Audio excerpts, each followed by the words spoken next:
GIT के smart class में आप सभी का स्वागत है। और आज से हम स्टार्ट करने जा रहे हैं एमएस एक्सेल।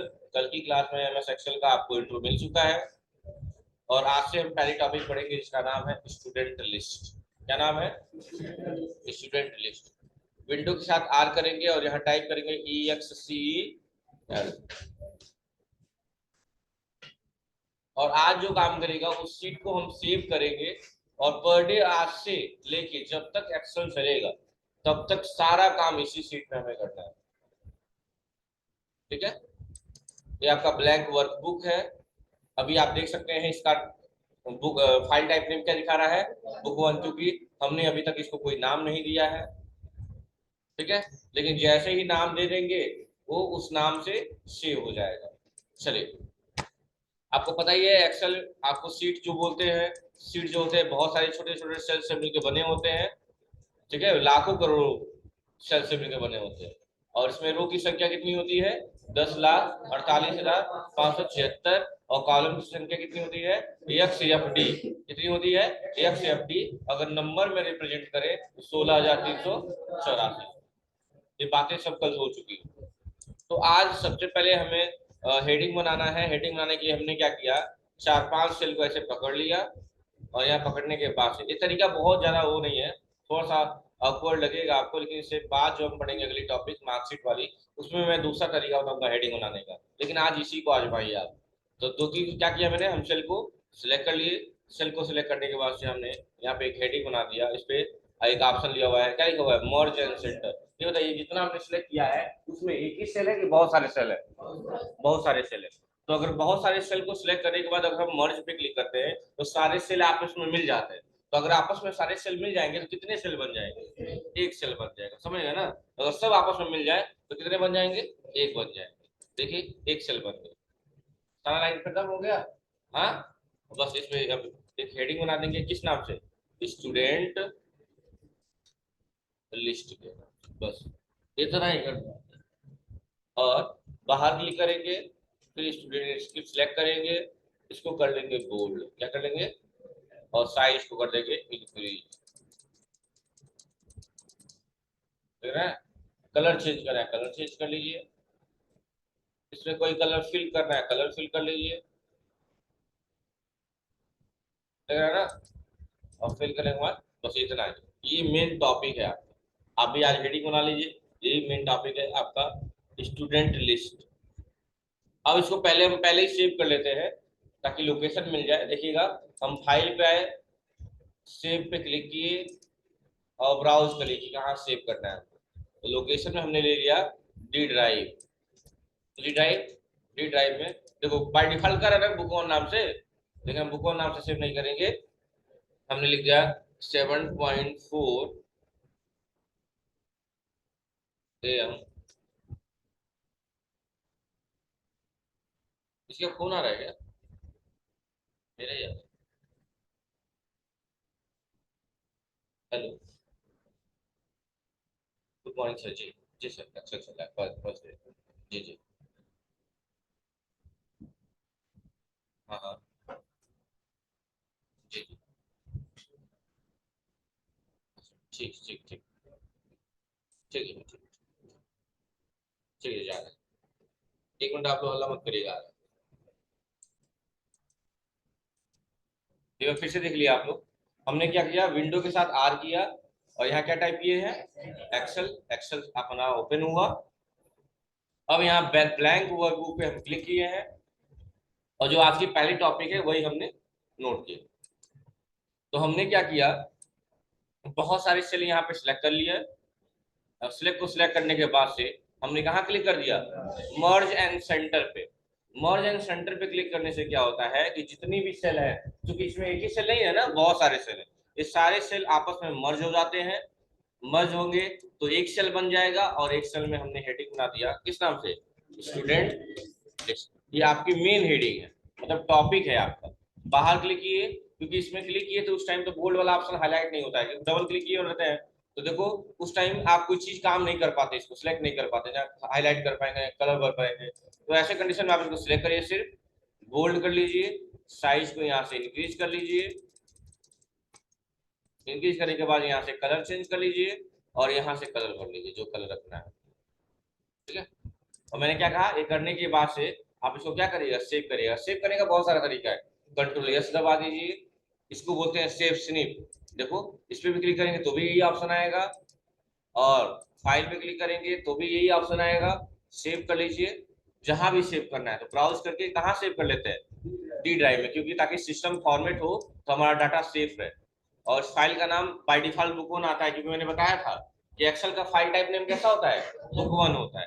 उसका डॉक्यूमेंट वन होता है एमएस वर्ड का, और इसका क्या होता है, बुक वन होता है। तो हम बुक वन नाम से नहीं सेव करना है, मैंने सेव कर दिया 7.4 7.4 AM एक्सेल। जानबूझ के इस नाम से सेव करिए ताकि पहचान में आएगा, क्योंकि बहुत सारी चीजें पढ़ाई गई हैं, आप लोग अपने अपने नाम से सेव कर सकते हैं, लेकिन याद रखिएगा नाम से सेव करने में बच्चे अक्सर डिलीट कर देते हैं। थोड़ा सा ऐसा रखिएगा जिससे आपका कोडवर्ड लगे, ठीक है। और हमने इसको क्या कर दिया, सेव कर दिया, सेव हो गए। देखिए क्या अभी भी यहाँ पे बुक वन दिखा रहा है, नहीं, क्या दिखा रहा है, यानी जिस नाम से आप सेव करते हैं वही इसका टाइटल। जैसे बच्चा पैदा होता है तो नाम उसके साथ आता है क्या, नहीं, तब तक वो गुमनाम एनोनिमस होता है। एनोनिमस का मतलब बिना नाम के। और जैसे ही होता है उसके आफ्टर सम टाइम उसका नाम, जो गोलू मोलू चिट्टू पिंटू जो भी रख दिया आपने, वो उसका नाम हो जाता है, होता है ना।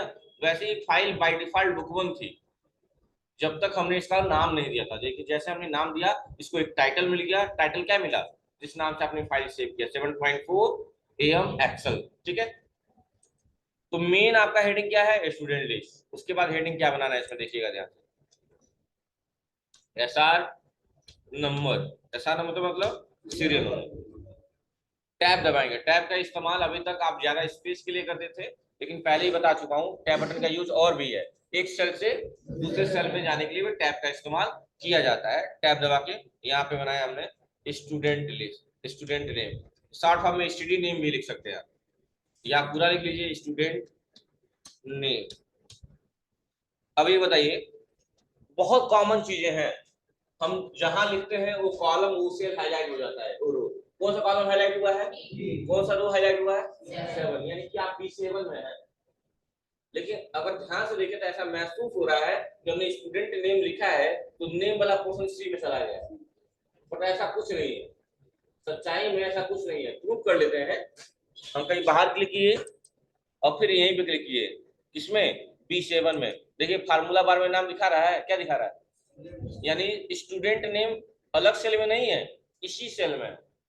अगर आपको लगता है कि C वाले में चला गया है, C7 में, तो C7 पे क्लिक करिए, यहाँ कुछ दिखा रहा है नहीं, यानी ये नेम C वाले में नहीं है, किसमें है, B वाले में ही है। तो जब भी आपके साथ भी ऐसी दुविधा आएगी, आपको कुछ नहीं करना है, जिस कॉलम में ऐसी समस्या आएगी उस कॉलम को सिलेक्ट कर लीजिएगा। सिलेक्ट हो गया कॉलम, देखो पूरा कॉलम सिलेक्ट हो गया नीचे तक। अब बस उसके कॉर्नर पे जाना है, और जैसे ही कॉर्नर पे जाएंगे ऐसा क्वेश्चन का एक प्लस का साइन बनेगा, बस आपको डबल क्लिक कर देना है लगातार, या अपने हिसाब से ड्रैग कर लीजिए। देखिए दो तरीका, अपने हिसाब से हम ड्रैग कर लिए, और डबल क्लिक करने से क्या होगा, ऑटो फिट हो जाता है। ऑटो फिट का मतलब समझ रहे हैं, ऑटोमेटिक जितना जगह होगा उतना जगह ले लेगा। देखो देखो डबल क्लिक ऊपर,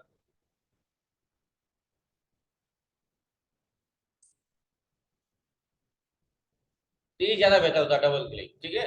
हाँ ड्रैग कब करेंगे, जब हमको जरूरत ज्यादा होगी तो कर लेंगे, तब की बात है। स्टूडेंट नेम, स्टूडेंट नेम के बाद से हमने क्या कर दिया, यहाँ बना दिया हेडिंग कोर्स, क्या बना दिया, कोर्स। यहाँ बना दिया फी, यहाँ बना दिया पेड, यहाँ बना दिया ड्यू, ड्यू का मतलब बकाया। और यहाँ एक और बना लिया लाइन, जो लाइन अभी तक हमने एमएस वर्ड में पढ़ा था तो नहीं बनाया था, बना दिया यहाँ पे डिस्काउंट, डिस्काउंट। और स्पेस देके लिखिएगा, सबको मैं बोल रहा हूँ बार बार, स्पेस देके लिखिएगा, अदरवाइज ये लिंक बन जाएगा। स्पेस देके @ लगा दिए, स्पेस देके लिख देंगे 10%, यानी डिस्काउंट भी लेना है। और लास्ट हेडिंग क्या बनेगी, बैलेंस, क्या बनेगी, बैलेंस। अब सबको, अभी हेडिंग नहीं लग रहा है, सबको सिलेक्ट कर लीजिए। तो अगर ध्यान से देखिए, सबको सिलेक्ट किया तो कहां से कहां तक सिलेक्ट किए हैं, ए से लेके H कॉलम तक, है ना। या अगर रो वाला चेक किया जाए, रो वाइज चेक किया जाएगा तो A7 से लेके H7 तक, ध्यान से देखिए ये कौन सा है, A7 से लेके H7 तक, और हमने इसको क्या कर दिया, बोल्ड कर दिया। हेडिंग है तो थोड़ी बोल्ड रहेगा ना, और साइज इसकी क्या कर दी थोड़ा इंक्रीज कर, और यहाँ कॉर्नर पे गए, डबल क्लिक किया, डबल एक ही बार में। देखो दो तरीका था, या तो आप एक एक करके सबकी साइज बढ़ाते, इस तरह एक एक करके बढ़ाते, टाइम लगता। हमने क्या किया, ए से लेके यस तक एक ही बार में सिलेक्ट करके कॉर्नर पे गए और क्या कर दिया, डबल क्लिक कर, एक ही बार में सब बढ़ेगा। तो ज्यादा बेटर ये है कि वो है, तो जो सही लगे आपको। अगर नहीं आप ये नहीं कर पा रहे हैं, आप लोग नहीं कर पाते क्योंकि आपको कहा अभी हाथ सेट नहीं है ना, तो दिक्कत हो सकती है, तो एक एक करके कर लीजिएगा। एक कॉलम को सिलेक्ट करिएगा, उसको बढ़ाना है, कॉर्नर पे जाइएगा, अपने हिसाब से क्या करिएगा, बढ़ा लीजिए। डबल क्लिक करेंगे तो क्या होगा, ऑटो एडजस्ट कर लेगा। तो दिक्कत करने के बाद से आप इसको सिलेक्ट कर लीजिएगा। सिलेक्ट करने के बाद यहाँ पे एक ऑप्शन आएगा बॉर्डर का, ये क्या ऑप्शन है बच्चों, बॉर्डर का, बस क्लिक करिएगा, और यहीं पे एक ऑप्शन आएगा ऑल बॉर्डर, बस कर दीजिएगा, तो बॉर्डर लग गया। अब नंबरिंग दे देते हैं क्योंकि कम से कम 10 बच्चों का डेटा लेके हमेशा आगे हम चलेंगे। तो यहाँ नंबरिंग दे दिए, 1 1 इंटर कीजिए, 1 को सिलेक्ट कर लीजिए। मैं दो तरीका बताया था कि 1 को सिलेक्ट कर लीजिए, कॉर्नर पे जाइए और क्या दबा दीजिए, कंट्रोल दबा दीजिए और घी दीजिए, 10 तक आ गया। या दूसरा तरीका मैंने बताया था क्या, कि यहाँ 1 लिखिएगा, इंटर करके 2 लिखिएगा, और दोनों को एक साथ सिलेक्ट कर लीजिएगा, 1 2 को एक साथ सिलेक्ट कर लिए। हाँ, दोनों में कितने का गैप है, 1 का गैप है, तो अगला नंबर क्या आएगा, 3 आएगा। बस कुछ नहीं करना, दोनों को सिलेक्ट करने के बाद कॉर्नर पे जाना है, प्लस का छोटा सा साइन एक बार क्यूट जो दिख रहा है आपको, क्यूट सा, बस इसको क्लिक करेंगे और ड्रैग कर देंगे। दो तरीका है आपको करने का, क्योंकि कंट्रोल वाला सिर्फ 1 2 3 पे काम करेगा। अगर वही गैप अगर 1 होता, 3 होता, तो इस पे काम नहीं करेगा वो कंट्रोल वाला। तब क्या करना पड़ेगा, तब आपको ड्रैग करना पड़ेगा, दोनों सेलेक्ट करके ड्रैग ही करना पड़ेगा। इसलिए ड्रैग एंड ड्रॉप ऑप्शन ज्यादा बेहतर है। देखिए 1 3 5 7 9 11 समय दो दो का गैप है ना, समझ रहे बात को ना, जैसी रिक्वायरमेंट होगी वैसा काम करेगा। सबसे आसान होता है ड्रैग एंड ड्रॉप करना। अब सबको बॉर्डर में कर दीजिए, फिर से सबको सिलेक्ट कर लीजिए 10 तक, 10 तक, और इसको भी क्या कर दीजिए, बॉर्डर बॉर्डर। साइज बढ़ानी होगी थोड़ा सा, साइज बढ़ा लीजिएगा आप यहाँ से, और सबको सिलेक्ट करके, कोई दिक्कत। अब बच्चों का नाम लिखना है आपको, 10 बच्चों का नाम लिखना है।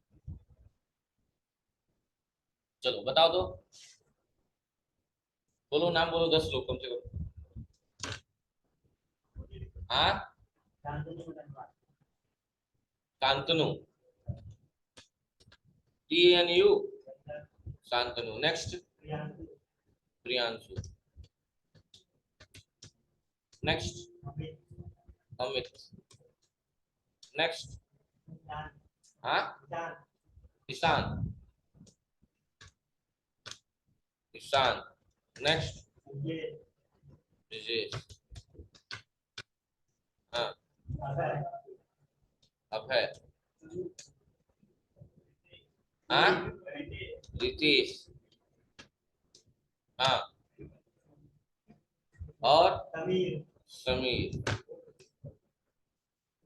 और अमर, और एक नाम और, दिवाकर। बस हो गया। और हम काम करते करते तुरंत सेव करते रहिएगा ताकि डाटा डिलीट ना हो, ठीक है, डाटा इरेज ना हो, ये दिमाग में रखिएगा। कर लिए, इतना काम हमारा हो गया। अब इन सबका कोर्स ऐसे रेंडमली मैं कोर्स लिख दे रहा हूँ, किसी किसी का बदल बदल के लिख दे रहा है, ठीक है। इनका DFA कर दिया, इनका ADFA कर दिया, TCA हो गया, ADCA हो गया, PG हो गया, टैली हो गया, OM हो गया, CCC हो गया, फिर DFA हो गया, और ADFA हो गया, हो गया। अब इन सबकी कोर्स की फी फिक्स है, वो भी लिख देते हैं, 9,000, 15,000, 30,500, 50,000, 7,000, 6,000, 4,500 और इसका हो रहा है 5,000, 9,000 और इस सब का कोर्स फिक्स कर दिया गया है। यही अमाउंट स्लैब है अपने वहाँ, कोर्सेज की यही फीस है अपने वहाँ। अब रैंडमली ऐसे लिख दे रहे हैं कि उन्होंने कितना कितना जमा कर दिया। अच्छा, अभी तक कोई फार्मूला लगा रहे हैं क्या हम लोग? नहीं, ऐसे डाटा लिख रहे हैं। फार्मूला स्टार्ट होगा आपका ड्यू से। तो हमने दे दिया कि इन्होंने 3,000 पेमेंट किया है, इन्होंने 2,500, इन्होंने 5,000, इन्होंने 3,000, इन्होंने 2,000, इन्होंने 1,000, इसका 2,500, इसका 1,500, इसका 4,000 और इसका ये फीस जमा है मान लीजिए। तो अभी तक जितना भी काम किए हैं ये नॉर्मल वर्क था, क्योंकि अभी तक हमने कोई फार्मूला लगाया ही नहीं। कहानी अब स्टार्ट होनी है एमएस वर्ड में या वर्ड पैड में। जब आप टेबल में पढ़े थे ये सब चीजें तो हाथ से ही घटाए थे, मतलब ऐसे ही 9,000 में 3,000 घटा के 6,000 लिख दिए थे हाथ से। लेकिन अब नहीं। एक बात, जब मैं एमएस वर्ड पढ़ाना स्टार्ट किया था आप लोग को, तो एक बात बताया गया था आप लोग को कि कोई भी फार्मूला लगाने से पहले हम इक्वल टू साइन का इस्तेमाल करते हैं। कोई भी फार्मूला लगाने से पहले इक्वल टू साइन का इस्तेमाल करते हैं। आज भी वही करना है, हम करेंगे इक्वल टू। और जाहिर सी बात है, फीस में से अगर हम पेड अमाउंट को घटा देंगे तो बकाया राशि हमारी पता चल जाएगी। तो फीस है 9,000 रुपया, माइनस कर देंगे 3,000 रुपया। लेकिन ये हाथ से लिखना नहीं है, सिलेक्ट करना है। देखो मैं सिलेक्ट कर रहा हूँ पहले बच्चे का, क्योंकि पहले बच्चों का ही डाटा सिलेक्ट किया जाता है। और पहले का जब सिलेक्ट कर लेंगे तो बाकी का अपने आप आ जाएगा। यही एक्सेल है जो चीजों को काफी आसान बनाता है, आपके टाइम को रिड्यूस करता है। कम टाइम में आप ज्यादा एफर्ट दिखा पाते हैं। तो हमने सेलेक्ट किया 9,000 को। देखो हमने सेलेक्ट किया 9,000 को, लेकिन वहां लिखा हुआ D8। D8 क्या है? उस सेल का नाम है। कह रहा है कि आपने किस सेल को सिलेक्ट किया, बता रहा है। देखो डी कॉलम में है और कौन सी रो में है? 8 रो में। यानी इस सेल का नाम बता रहा है कि आपने D8 को सिलेक्ट किया। और माइनस कर देंगे किसको? 3,000 को। या तो 3,000 को सिलेक्ट कर दीजिए या हाथ से क्या लिख दीजिए? F8 लिख दीजिए, तो भी अपने आप सिलेक्ट हो जाएगा, वो देख लीजिए। या नहीं तो आप सिलेक्ट कर लीजिए। देखिए E8 आया, यानी D8 में से E8 घटाना है। D8 की वैल्यू कितनी है? 9,000। E8 की वैल्यू कितनी है? 3,000। 9,000 में 3,000 चला जाएगा, कितना बच जाएगा? 6,000। आ गया आंसर। और बेनिफिट ये हुआ कि एक का आ गया ना तो सबका आ जाएगा। बस इसको सिलेक्ट करेंगे और कॉर्नर पे जाना है, डबल क्लिक करिए या ड्रैग करके नीचे कर दीजिए।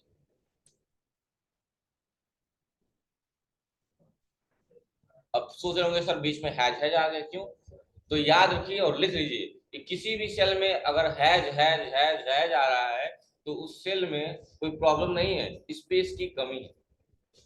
लिख लीजिएगा कि किसी एक्सेल के किसी सेल में अगर लगातार हैज हैज हैज आ रहा है तो कोई दिक्कत नहीं है, उस सेल में स्पेस की कमी है।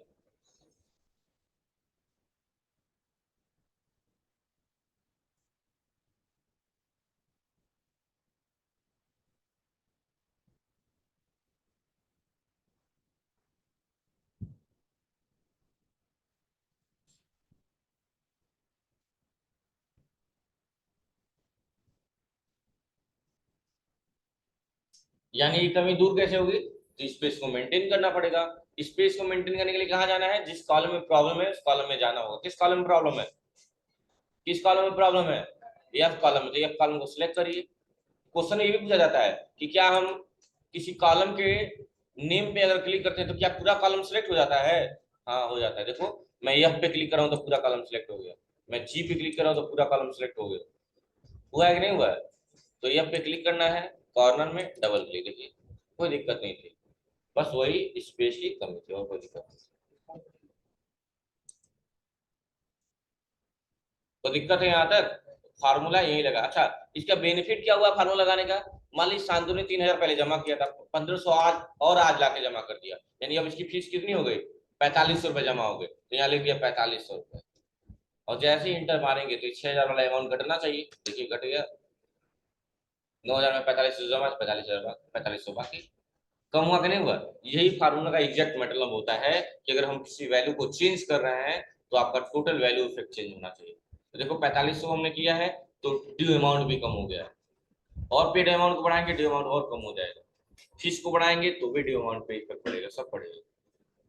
फिर अनाउंसमेंट हो गया कि जो अपनी सारी फीस जमा कर लेगा उसको 10% का डिस्काउंट दे दिया जाएगा। मान लीजिए दिवाली का टाइम चल रहा है और अनाउंसमेंट किया गया है जो अपनी फीस जमा करेगा सारा उसको 10% का डिस्काउंट दिया जाएगा। तो मसला अब ये है कि डिस्काउंट दिया किस पे जाएगा, फी पे, पेड पे कि ड्यू पे? जिससे पूछेंगे वही बताएगा। अब डिस्काउंट देना है 10% का ना, तो मैटर अब ये फंसता है कि डिस्काउंट किस पे दिया जाएगा 10% का, फी पे, पेड पे कि ड्यू पे? तो एक एक करके आप लोग खड़े होंगे और तीनों में से कोई एक ऑप्शन सेलेक्ट करेंगे। खड़े हो जाइए अंदर में आप, फी पेड ड्यू, सिर्फ इतना ही बताना है। ठीक, नेक्स्ट। नेक्स्ट हाँ, सीम वाला ये लाइन निकाल दिया। नेक्स्ट, नेक्स्ट, नेक्स्ट,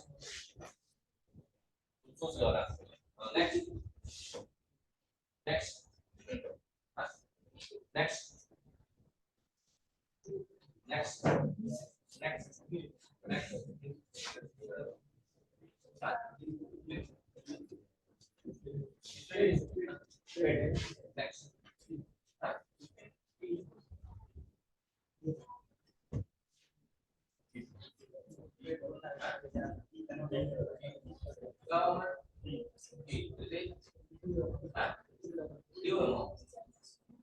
देखिए तो अब प्रॉब्लम ये है कि डिस्काउंट मिलेगा, ये तो क्लियर है, लेकिन किस अमाउंट में मिलेगा ये इंफॉर्मेशन, ये पूछा आपने, काफी लोगों ने आंसर दिया।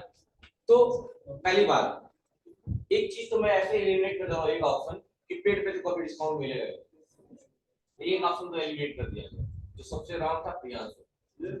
पेड पे कभी मिलेगा नहीं, ठीक है, पेड पे कभी नहीं मिलेगा। अब दो चीज बच गई, फी और ड्यू। तो फी पे डिस्काउंट हमें तब मिलता जब हम फर्स्ट टाइम पेमेंट करने जाते हैं। हम ऑलरेडी 2 इंस्टॉलमेंट जमा कर चुके हैं और जितना अमाउंट कितना बच गया, हाँ? ठीक है, अगर फर्स्ट टाइम पे मिलता, अगर फर्स्ट टाइम पे तो हमें फी पे डिस्काउंट देना होता। हम ऑलरेडी 2 महीना पढ़ चुके हैं, ऑलरेडी कुछ पैसा जमा कर चुके हैं, तभी तो ड्यू अमाउंट कितना बचा हुआ है बाकी उतने में से। यानी कि अब आपको डिस्काउंट किस पे मिलेगा, ड्यू पे मिलेगा। फीस पे मिलता जब कुछ पैसा जमा नहीं होता, लेकिन आप ऑलरेडी जमा कर चुके हैं ना, तो जितनी राशि बची है, अमाउंट बचा है, उस पे डिस्काउंट मिलेगा। यानी डिस्काउंट किस पे मिलेगा, ड्यू अमाउंट पे मिलेगा। समझ आ गई बात ना? तो ठीक है, बैठ जाइए। हाँ, बैठ जाइए।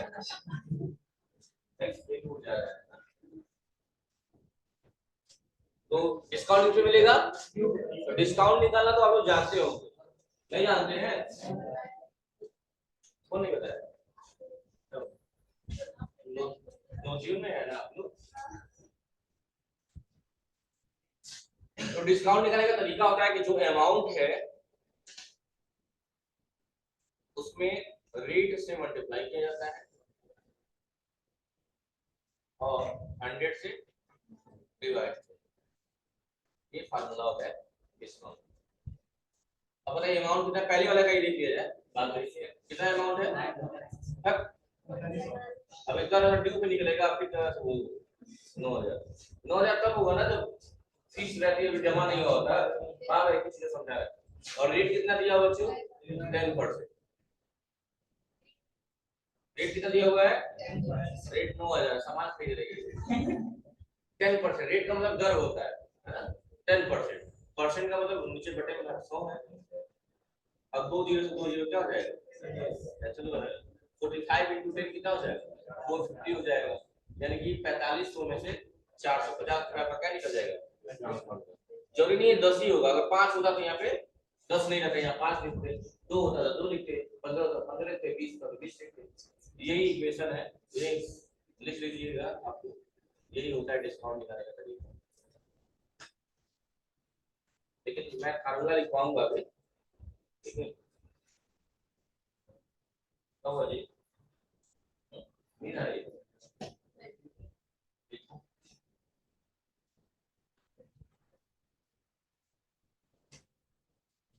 लेटा है सब लोग एक नहीं सोने रह जा सारा ही बता सारा तुम पढ़ो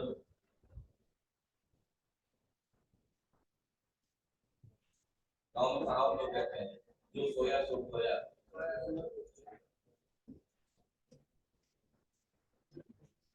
हो गया क्या बस तो ये सब चीजें आपको ये नोटेंसी आपको करने की जरूरत है नहीं मतलब तरीका जान जाइए क्योंकि एक्सेल में तो सब फार्मूले से काम होने वाले हैं क्यों यही बात है ना तो कोई भी फार्मूला लगाने से पहले क्या लगाते हैं हम लोग इक्वल टू अब जो फार्मूला हमने लिखवाया है ना उसी को अप्लाई कर दीजिए अमाउंट को सिलेक्ट किए थे ना पहले अमाउंट था ना तो अमाउंट को सिलेक्ट कर लीजिए ये नहीं अमाउंट हम लोग का है अमाउंट मतलब ड्यू अमाउंट हमने वहां क्यों नहीं लिखा था इसलिए नहीं लिखा था क्योंकि फी पे भी डिस्काउंट मिलता है ना कब जब पहले टाइम पे होता है तो जो अमाउंट बचा है इस टाइम उस पर डिस्काउंट दे रहे हैं अमाउंट उसके बाद क्या लिख रहे गुड़े लिखे थे तो गुड़े का यहाँ यूज कैसे करते हैं स्टार्ट से होता है उसके बाद क्या लिखे थे 10% तो 10% कहीं दिया तो है नहीं हेडिंग में ना हेडिंग से कोई लेना देना है नहीं तो 10 लिखना पड़ेगा जो चीज नहीं दिया रहता है वो हाथ से लिखना है और जो चीज दिया है उसको सिलेक्ट करना है और उसके बाद भाग भी दिया गया था ये भाग देने का सिंबल है किससे दिया गया था 100 से बस देखिए इंटर मारी आ गया आपने आप चल सकते एक बार फिर से देखिए आप लोग इक्वल टू किस अमाउंट को सिलेक्ट करेंगे फी को ड्यू अमाउंट को अमाउंट को सिलेक्ट कर लिए कूड़ा कितना रेट दिया गया है तो 10 दे दिया अब भाग किसे देना है 100 सर 100 कर दिया देखिए आ गया और जब एक का आ गया तो बस कोने में जाना है और सिलेक्ट कर देना है और फिर कभी कभी ईरर भी आ जाता है अभी ईयर भी आ जाएगा जब बैलेंस करेंगे तो अब बताइए 4500 फीस बाकी थी जिसमें से आपको 10% डिस्काउंट मिल गया यानी कितना जमा करेंगे तो यानी 4500 में से 450 रुपया कम जमा करेंगे यही ना यानी 4050 रुपया जमा करेंगे लेकिन इसके लिए भी फार्मूला ही लगाना पड़ेगा क्या इक्वल टू कितनी कितनी पैसा बचा था 4500 रुपया माइनस कितना डिस्काउंट मिल गया 450 इंटर कर दीजिए यानी इतना जमा करेंगे और जब ये आ गया तो क्या करेंगे सबको टेस्ट और देखो यहाँ पे एक एरर आ गया है देखो हर ब्रैकेट में ग्रीन ग्रीन बन गया ऊपर देख रहे हैं ग्रीन में दिख रहा है सब में सबको सिलेक्ट कर लेंगे यहाँ एक पीला सा बटन बनेगा उस पर क्लिक करेंगे और यहीं पे लिखा रहेगा क्या बस कर दीजिए कहानी खत्म हो गई यही आज की टॉपिक मैं फिर से रिपीट कर रहा हूँ हेडिंग जो डिस्काउंट वाला है वो स्पेस देके लिखिएगा वरना लिंक बन जाएगा पहले बता दे रहा हूँ अगर चिपका के लिखेंगे तो लिंक बन जाएगा @ लगेगा तो ईमेल वाला सिंबल बन जाएगा तो आपको लिखना क्या है मेन हेडिंग है तो आप लोग लिख चुके हैं ना आज का मेन टॉपिक क्या है उसके बाद ये वाली हेडिंग लिखिए सिर्फ हेडिंग लिखिएगा लिखिए हेडिंग ये वाला लिखिए फटाक से कॉपी में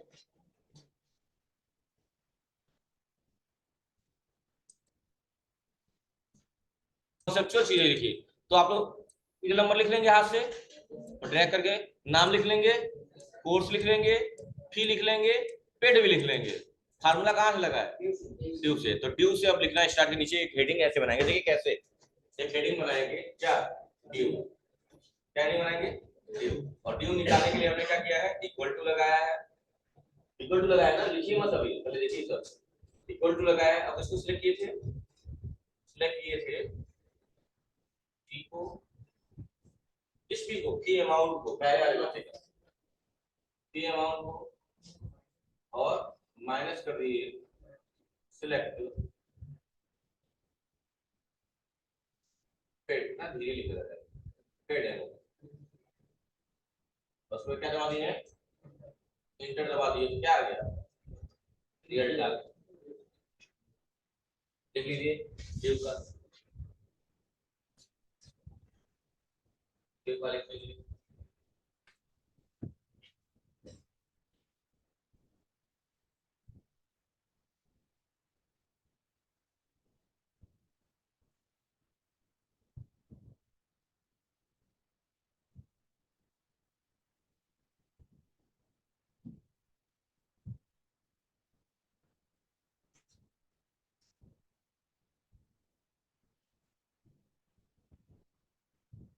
ओके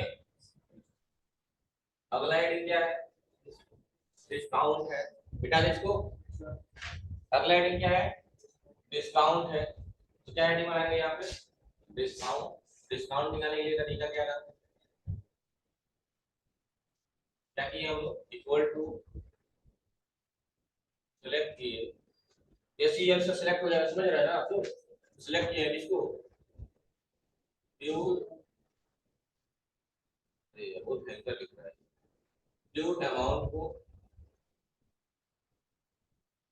मल्टीप्लाई किए हैं इससे, रेट से, और डिवाइड किए हैं इससे,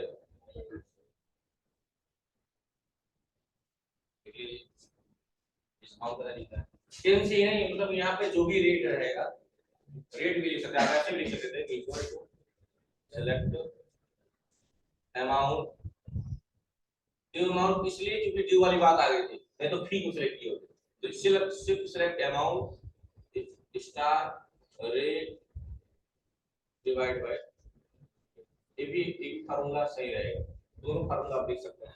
ये फार्मूला इस्तेमाल जब करेगा बाकी जगह यूज करिएगा, और यहाँ डी वाली बात है इसलिए दूसरा वाला यूज करें।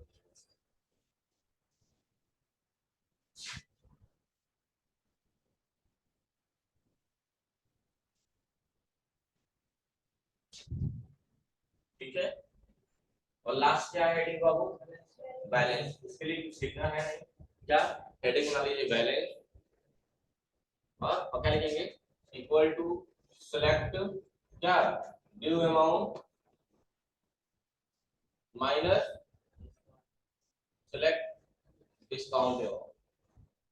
डिस्क लिख दे रहे हैं, समझ आइएगा ना, डिस्क समझ आएगा ना, डिस्काउंट डिस्क को मत समझ जाइएगा, डिस्क मतलब डिस्काउंट, डिस्काउंट है बस इतना है, और ये टॉपिक खत्म हो गया। सेंटर में लाना है, हां सेंटर में अगर लाना है तो अलाइनमेंट नहीं जानते हैं, पढ़ नहीं है, लाइक सिलेक्ट करना पड़ेगा। हां बिना सिलेक्ट किए बताइए, हमने आपको इधर आओ कौन आएगा मेरे पास, इसका नाम लूंगा ना, वैसे बिना सिलेक्शन के आप किसी चीज अप्लाई कैसे कर सकते हैं। तो मान लो शांतनु को सिलेक्ट किया और ये रहा अलाइनमेंट आपका, इसमें जस्टिफाई नहीं होता है, लेफ्ट राइट सेंटर होता है। अच्छा इसमें भी फिक्स है, अगर आप नंबर लिखेंगे, नंबर, अगर किसी सेल में आप नंबर लिखेंगे तो उसका अलाइनमेंट किधर होगा, बाय डिफॉल्ट राइट साइड में होगा, और वही अगर आप कोई अल्फाबेट्स लिखेंगे, टेक्स्ट लिखेंगे, उसका अलाइनमेंट बाय डिफॉल्ट किधर होगा, लेफ्ट होगा। खुद देख लीजिए, प्रियांशु लिखा है तो लेफ्ट साइड में लिखा है, वही नंबर लिख रहा है तो राइट साइड में लिख रहा है, देख रहे हैं ना। तो लिख भी सकते हैं आप लोग कि इसमें एक्सेल में नंबर लिखेंगे तो उसका अलाइनमेंट राइट साइड होता है, और अगर टेक्स्ट लिखेंगे तो उसका अलाइनमेंट लेफ्ट साइड होता है। चेंज कर सकते हो तो बात अलग है, लेकिन बाय डिफॉल्ट होता क्या है ये जानना जरूरी है ना। तो एक टॉपिक खत्म हो गई, कोई डाउट है इससे, कर लेंगे आप लोग अब कल। यस सर, क्या डाउट है बताओ। तो एक टॉपिक हो गया, अब अगली टॉपिक जब हम पढ़ेंगे तो देखो कल, कल जब पढ़ेंगे तो प्लस पे क्लिक करेंगे, एक नई सीट आ जाएगी और इस पे काम किया जाएगा, ऐसे ही सीट शिफ्ट करते चला जाएगा एक एक टॉपिक। अच्छा सीट 1 का नाम भी चेंज कर दे रहे हैं, सीट 1 लिखा हुआ है ना, इस पे राइट क्लिक किए, यही रीनेम लिखा हुआ था, रीनेम लिख दे रहे हैं, और सीट का नाम लिख दे रहे हैं क्या, स्टडी लिस्ट। स्टडी लिस्ट मतलब ताकि फ्यूचर में केवल टॉपिक के दौरान उस सीट पे चले जाएंगे, किस सीट पे जाना है, ऐसे आप बनाते जाइएगा। अच्छा एक क्वेश्चन और लोग पूछेंगे आपसे कि क्या एक्सेल एक वर्कबुक में, एक वर्कबुक है ना, एक वर्कबुक में 2 सीटें एक ही नाम से हो सकती हैं, तो कह दीजिएगा नहीं बिल्कुल, एक वर्कबुक में 2 सीटें एक नाम से नहीं हो सकती, लिख लीजिएगा इस बात को भी। और आज बस इतना ही, विराम दे रहा हूँ, मिलते हैं अगली क्लास में, थैंक यू।